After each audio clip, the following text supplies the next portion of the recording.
We just, having looked at the nuclear industry in the past, I mean, you have to pay for safety. Presumably you have to pay for environmental safety as well. So in a way, one has to expect that if we demand more, we pay more, and that's part of the cost we pay, and that poses greater burdens on developing countries who maybe don't have the resources. But part of me sort of thinks that's got to be a given in a way, that if we do as a society expect that there's greater standards, greater safeties, we have to accept that we pay for it. I'd be interested to hear from Gabriel on this, because I know Gabriel's been wanting to come in. I don't think I made myself clear, and come back to that. I think what I see in the developing world now is from the rich countries. A lot of this sort of small is beautiful, solar's good, wind's good, all of these. These often cost 4 or 5 times the cost of hydropower. And I think that there's a very serious burden on the industries who are pushing these, and places like the World Bank, to look at this hard, not to say, oh, green, we don't need to check that, we don't need to test it, it's good. No, it sometimes will be, but sometimes will not be. And so I think it has to be subject to the same test, and the criteria have to be consistent. And Gabriel, you were keen to come in. Yeah, related to that, I want to come back to the point of corruption, then I'll leap into what John has just said. And just to agree with Minister Prabhu and Minister Mutagamba, we've put forward here in this panel a few myths that really are not supported by any reality, at least for those of us who have actually been involved in infrastructure development. One is the issue that was brought forward earlier on cost overruns being associated with hydropower. Cost overruns are associated to any types of infrastructure development, and either because we make mistakes, or because we have the courage and the boldness to develop things, to actually build things that are positive for development. So it comes with the territory. But the second myth is that, and for that I would like to say that big is actually better, is to associate corruption with hydropower. Corruption, as Minister Prabhu said very well, it's associated to anything. And in our business of hydropower development, what actually large corporations want, responsible corporations want, is a level playing field. The more transparent the playing field, the better it is for those who believe can compete at a world-class level with anyone. And for those kinds of opportunities, really, you want to bring exposure, you want scrutiny, you want the press to be involved, you want the World Bank to be looking at these things, and you want to bring the better minds. And to bring the better minds, to bring the human resources that Minister Prabhu talked about, you have to have projects that are challenging. Do you think that I could go to Harvard and ask John Briscoe to help me if I was to build a PCH, a mini hydro in the back lands of Ceará? Probably not. Or even Zachary, if I were to seek the help of a large NGO, as I have had in the past. Now, if the project is challenging and offers an opportunity to do good things and to challenge ourselves as developers, as environmentalists, as social scientists, as politicians, you could probably attract the better minds, the best people. And finally, I want to change the thing around. When we talked about the World Bank standards and the governance issue that John talked about, that I agree with, I think it is an issue of governance, and it's partly, or to a large extent, your responsibility at the Financial Times and at the Washington Post. I work at the bank for many, many years, and I think the standards are not too rigorous. We use them voluntarily in many of our projects. Other companies do, other governments do. And I really never had a difficulty when I was in the bank to show to a manager that the project was meeting the technical requirements of the safeguards. But their greatest fear was to have their project or their name associated with some kind of a disaster in the front page of the Financial Times. So they never had the courage to go beyond, or very seldom had the courage to go beyond that threshold. And the same thing with our friends here at the NGO movement. I was part of the NGO movement. I was with WWF for a while. I was a vice president at WWF. Many, many times I've taken people to projects from NGO communities, to projects in which they have actually supported us and given us very good and interesting advice that made our projects better. but they have asked us not to document that.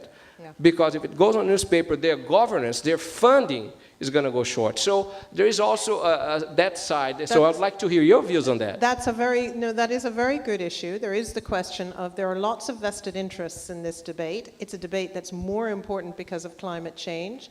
And the vested interests, as much as they may be private operators, can also be the NGOs.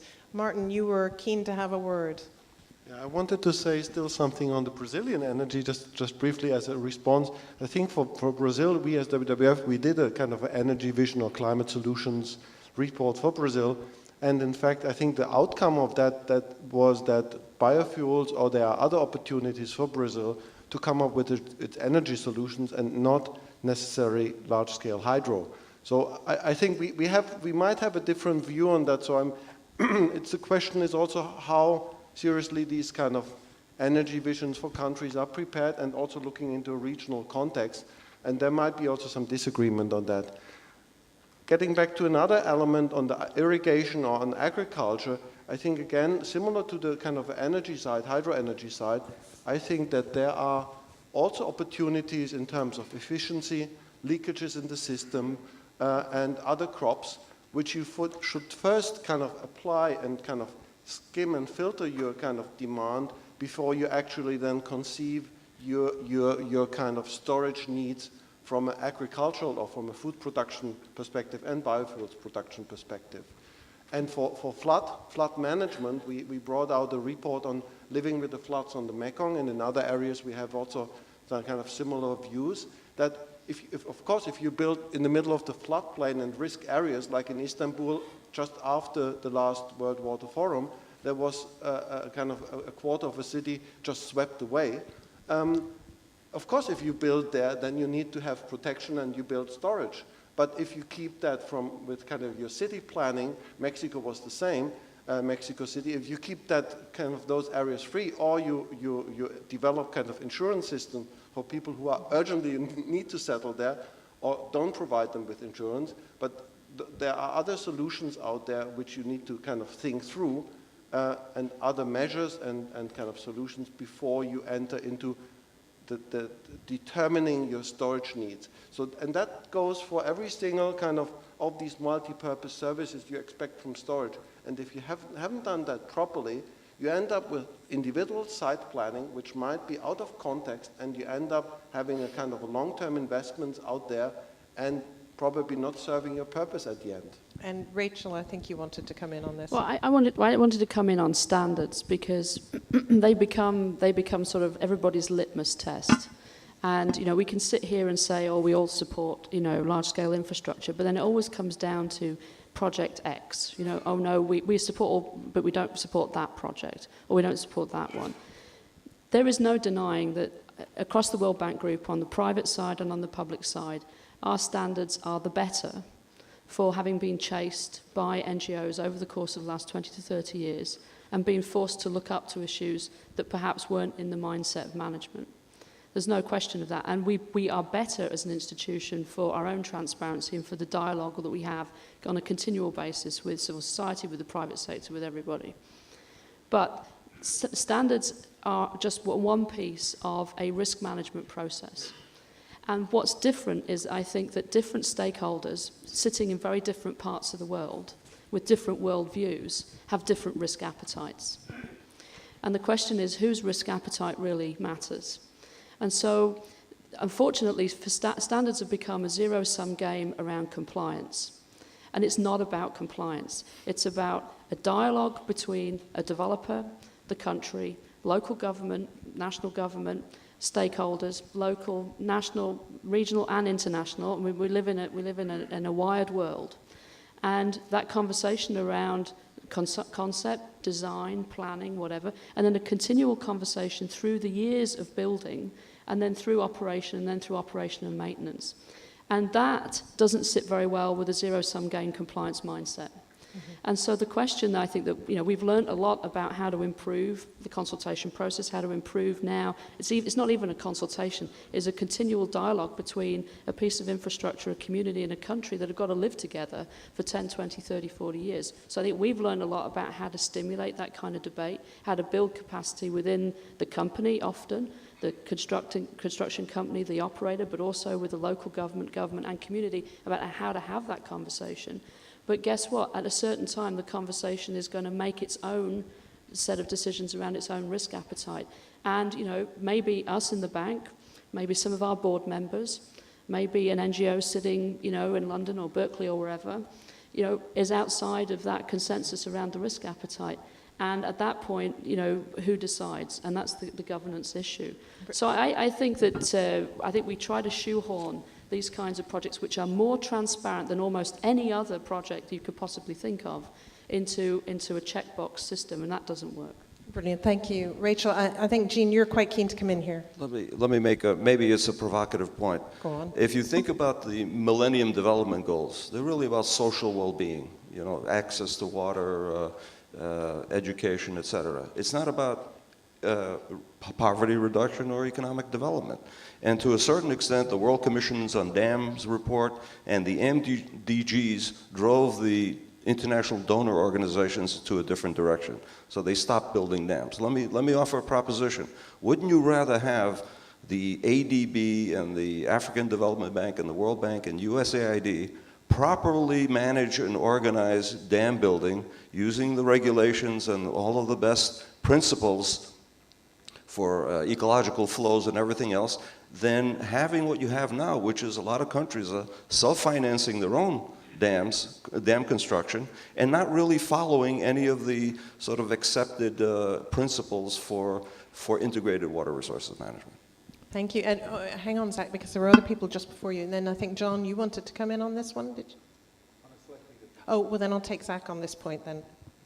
So that question was to me. Yeah? No? No, just general. In general. So more to the NGOs, certainly. Okay. Let me get back to the discussion about corruption and governance, which I think helps to answer your question a bit. I think,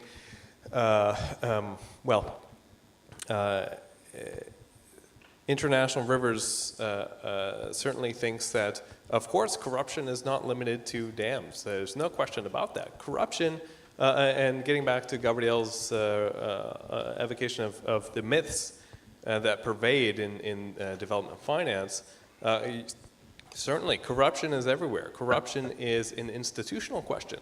It's not a sectoral question. I think we're all in agreement about that.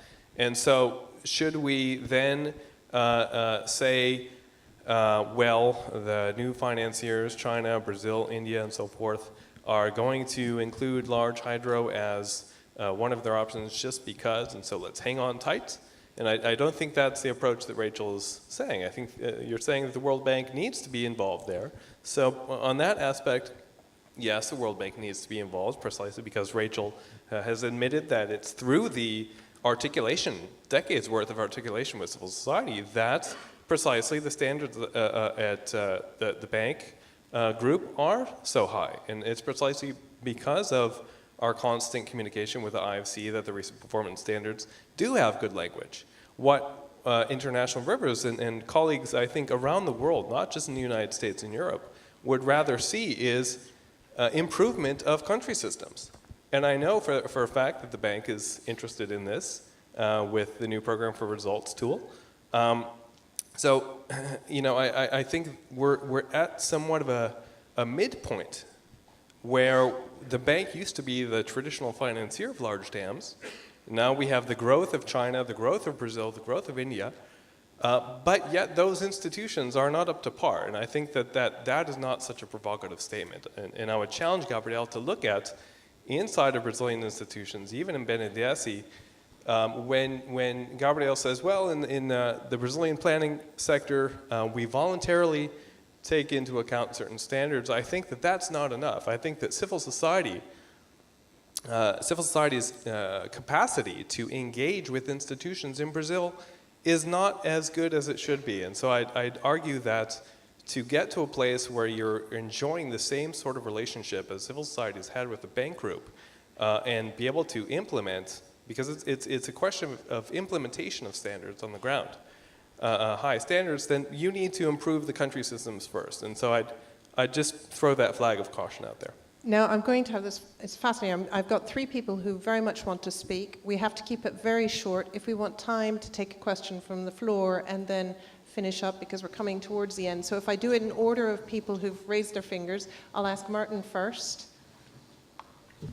Just to your question you asked on whether we'd rather have kind of institutions like World Bank, ADB or others kind of being involved and being up to the high standards. I think the Eliso example was an interesting one where export credit agencies kind of were then at the end, they were very carefully screening. They were put under pressure by International Rivers, by ECA Watch and others.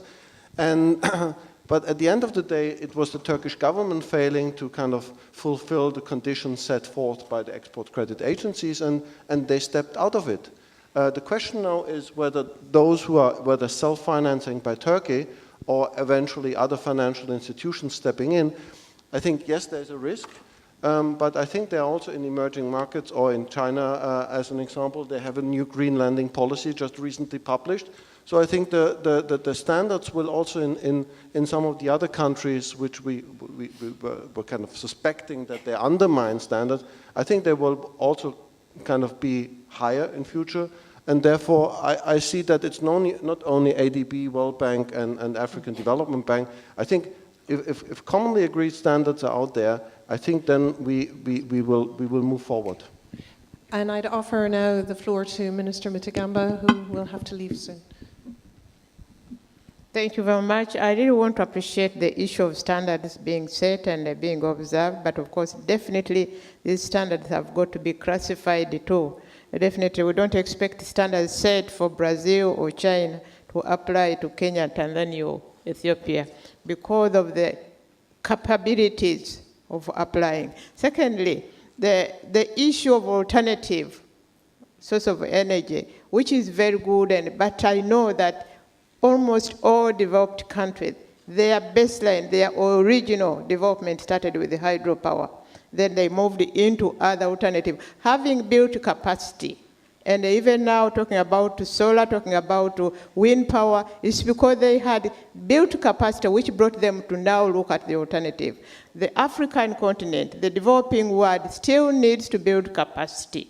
And that's why we think we may not develop the mega hydropower projects like the Three Gorges or the Hoover Dam or whatever, but we need those dams to build our capacity to take off. Thank you very much. Thank you, Minister. And Minister Prabhu. Yeah, it looks like that we use the same point and come out with a different argument. So I was just thinking, like, for example, let's take the example of flood. Flood is something which is ecologically a desirable phenomena, because if there are no floods, probably it will not be able to replenish the good, fertile soil that flood water brings in. But the type of damage it causes is also phenomenal, which therefore we really need moderation, control of flood in a proper manner. Now I was just wondering whether when we do so much of studies, has Martin or somebody done a study for a large country, wherein we can say that without doing anything, we have all the solutions available to us, efficiency, leakages dropping, and it can still meet with energy needs, food need, the water needs, drinking water, energy. Can we come out with a study like this for a world country, big country, and then we can actually use that into reality? Then probably there is no need for it. But in the absence of it, it always leads to some sort of a confusion. So can an organization like yours take up a responsibility to say that we like to prepare a complete end-to-end solution for a large country, wherein with existing infrastructure we can meet all the needs? Has some study been made or something like this that will really help to solve this problem?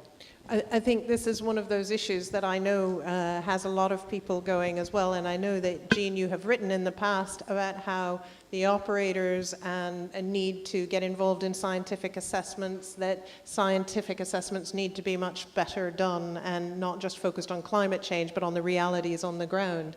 This is something that gets, Martin, very quickly, because I would like to pull a question or two from the floor. Is there something you wanted to say? Just to let you know, we are working now with support from the German Ministry of Environment. We are working with Turkey, Philippines, and also with GIZ in India, in fact, to work towards kind of coming up with the climate solutions and energy kind of vision for those countries 2050.